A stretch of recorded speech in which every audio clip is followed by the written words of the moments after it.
একটা পর্যায়ে আমি উত্তেজিত হয়ে বলি, সবাই প্রচারণা করছে, আপনাদেরকে বৃদ্ধাঙ্গুলি দেখাচ্ছে। কিভাবে বলি?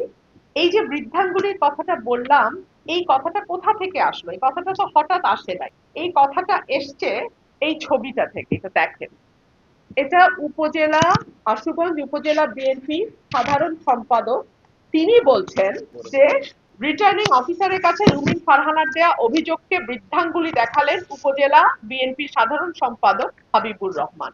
এটা ব্রাহ্মণবাড়িয়া নিউজে বড় করে গেছে। আমি সেটা ওনাকে দেখেছি যে মানুষ, অন্য প্রার্থীর কর্মীরা এভাবে আপনাদেরকে বৃদ্ধাঙ্গুলি দেখায়, আপনারা কিছু করতে পারেন না।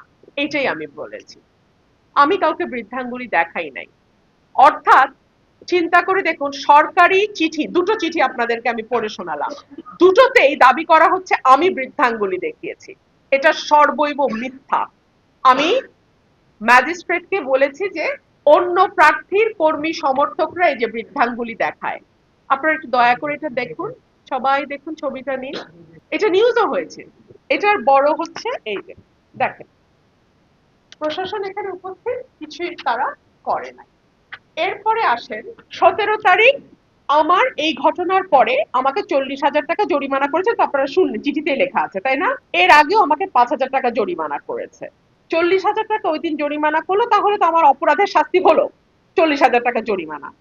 তারপরে দ্বিতীয় অ্যাকশন হলো, উপজেলা নির্বাহী অফিসার বা ইউনো, তিনি চিঠি পাঠালেন অনুসন্ধান ও বিচারিক কমিটি, নির্বাচন অনুসন্ধান ও বিচারিক কমিটি। তার মানে এক অপরাধের জন্য আমার 2 নম্বর শাস্তি। এখানেই থামলো না। 3 নম্বর শাস্তি হিসেবে রিটার্নিং কর্মকর্তা বা ডিসি, উনি আবার আমাকে একটা নোটিশ পাঠালেন। আমি এখনো সেই নোটিশ পাই নাই, সামাজিক যোগাযোগ মাধ্যমে দেখেছি।